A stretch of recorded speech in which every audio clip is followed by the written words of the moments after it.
Became a confessional, full of admitted sins, forgiveness, and answered prayers. In the midst of his ramblings about how and why he could do better, I heard myself mumble, "Brother, we need you." Yeah, let's go, Black Man Lab. It's the Black Man Lab Afterflow, Session 2 right here at the ITC. We wrapping up this tour. Black Men Got Something to Say, powered by the New Georgia Project. We here with these great brothers. Had a beautiful session.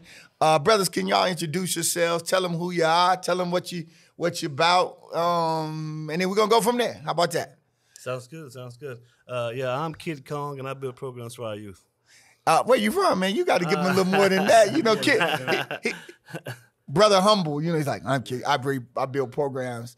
Come on, lay it out, brother. Yeah, gotcha. So I'm from a small country town, Dalton, Georgia, about an hour north from here, man. Yeah. I've been out here in the school system about 12 years, man, after school programs. I've done a lot of great things and met a lot of great people, man. I'm glad to be here. Dalton. Yeah. You ain't that far from Rome. Right. Rome, Yeah, we Georgia. actually played them in sports, yeah. Rome, Georgia. All the rugs come out of Dalton. Carpet capital of the world. Carpet capital of the world. Oh, Yes, yeah. I'm learning something new about Atlanta every time I'm down. I'm telling you, man. I'm telling you, it is larger than the city of Monroe, though. I'll tell you that. Yeah, That's for our executive producer, Brother Eldridge over here. Always shooting my shot at Monroe. King of Monroe.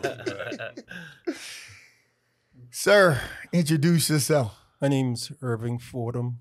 I'm a land transplant. I'm originally from Charleston, South Carolina.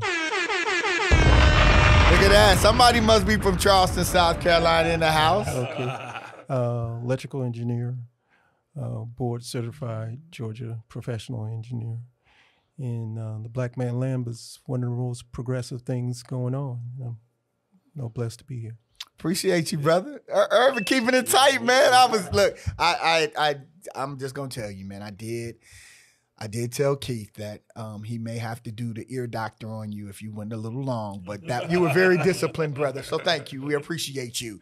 That's an inside joke. When you come into the Black Man Lab, you know who the ear doctor is and how that goes. But welcome home, bro. You've been MIA, man. Where you been? I've been traveling quite a bit. I'm James Miller.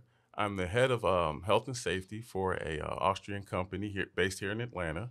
I don't know. I live in Ackworth and Where you from originally? Philadelphia. Philly. Oh yeah, it's filthy. Get it right. So Philly. Wait a minute.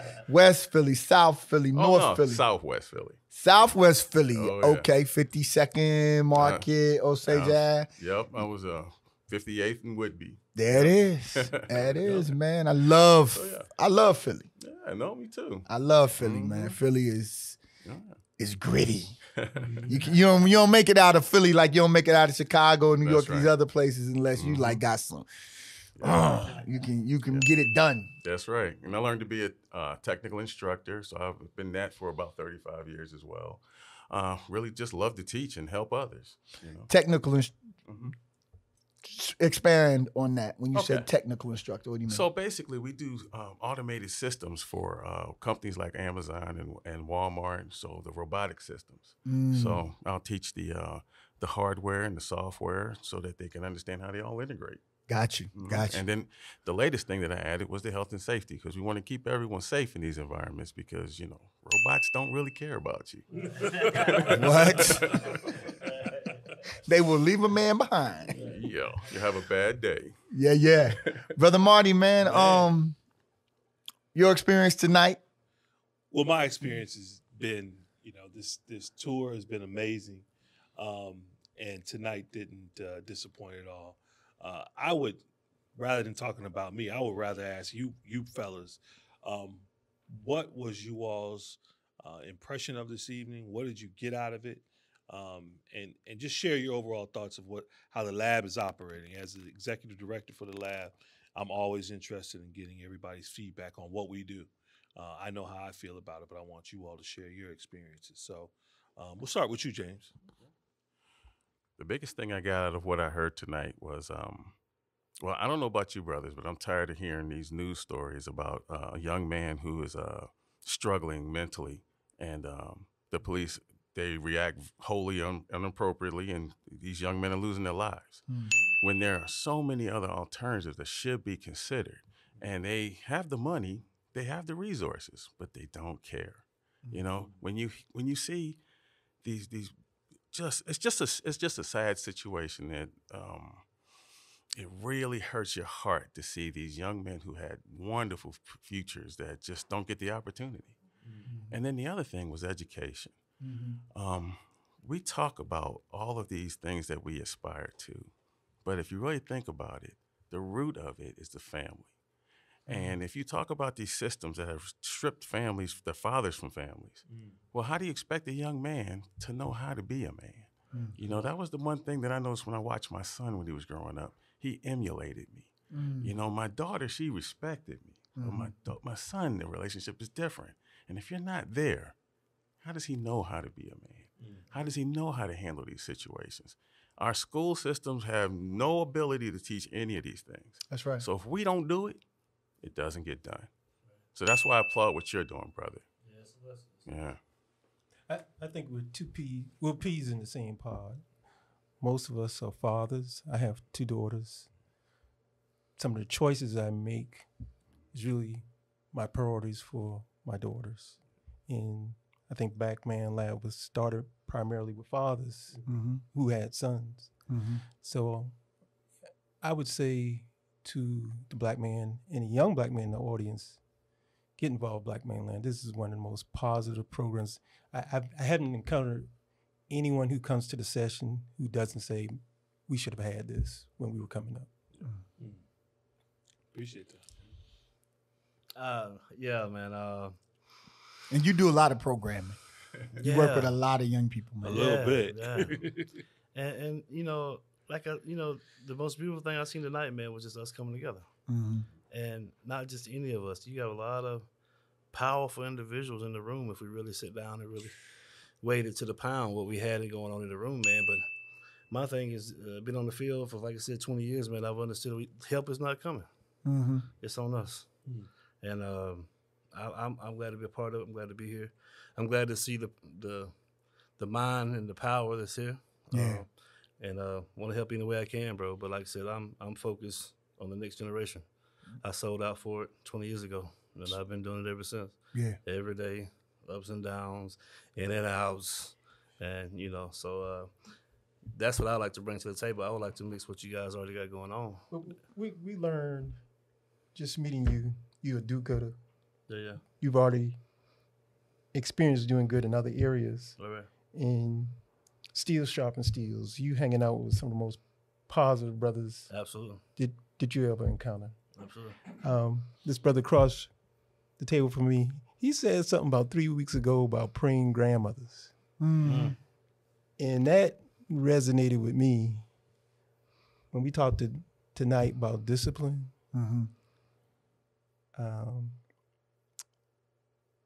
I'm a Christian.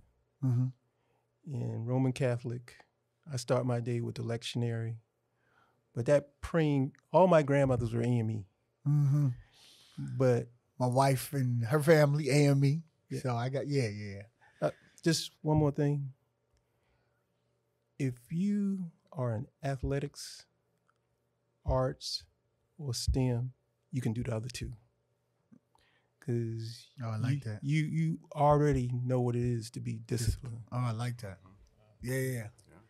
I don't know if I've heard the tie, right? Where we are saying, hey, if you're an athlete, you could be in STEM. Like, I don't know that that's how we promote that. I know that, I think, my father, his gig was, you play basketball, you're on a team, you learn how to be on a team, you learn the discipline of what it takes, to be able to dribble with your left hand. You just got to get up and do it every morning. And so that kind of training allows you to train your mind and your body in the same kind of way.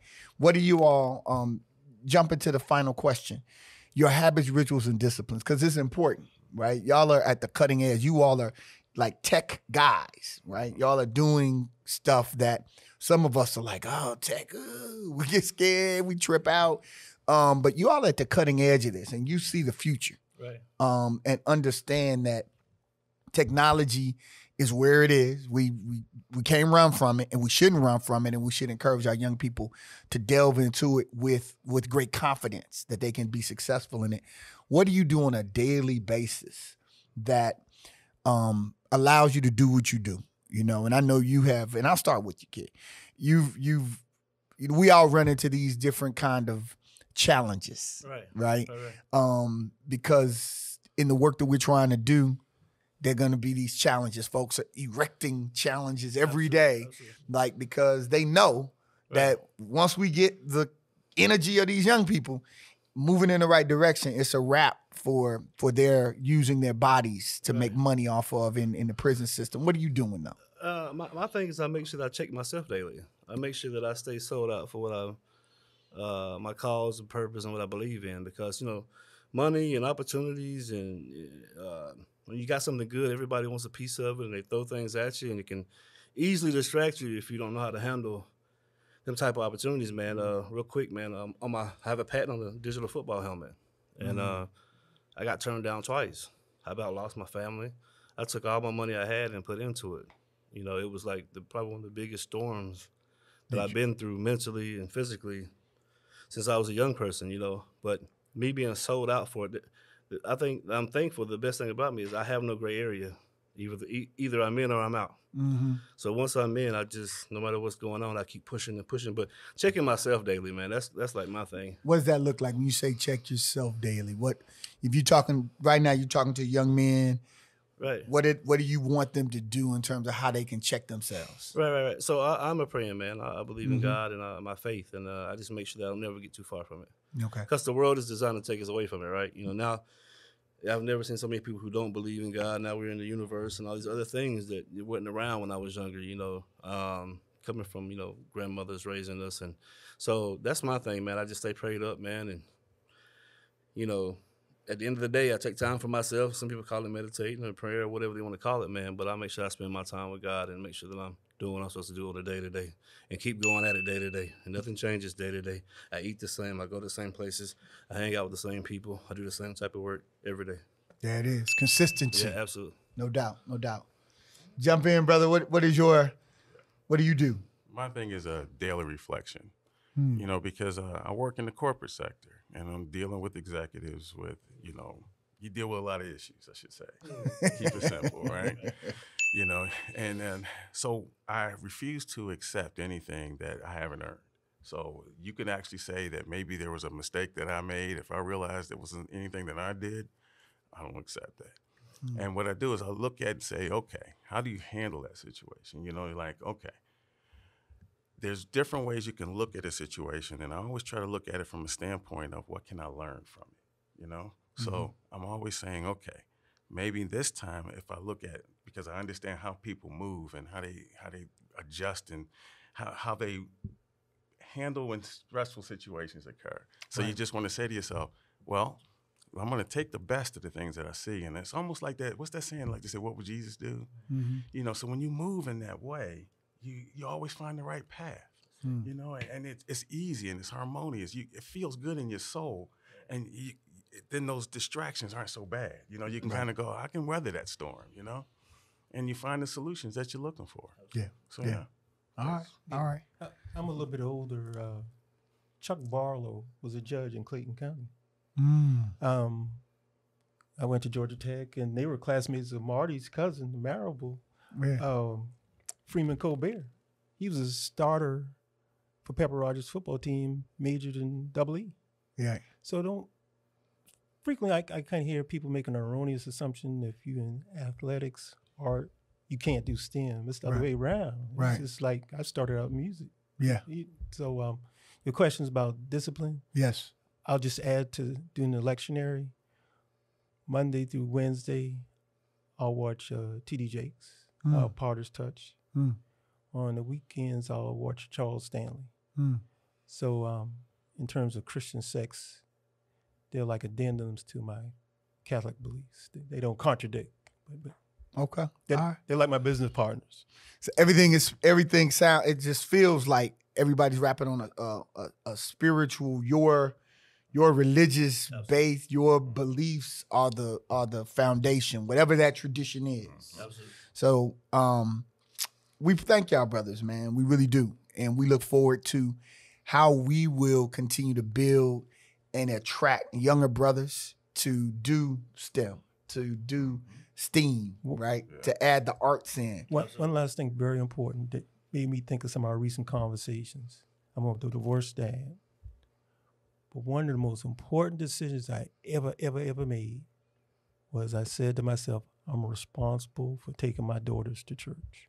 All right. There it is. You got to, whatever you worshiping, whatever work you doing spiritually, make sure you include your children in that. Brothers, we appreciate y'all. Wonderful job, powerful job. Y'all, this is the Black Man Lab Afterflow, powered by the New Georgia Project at ITC. Thank you, President Matthew Williams.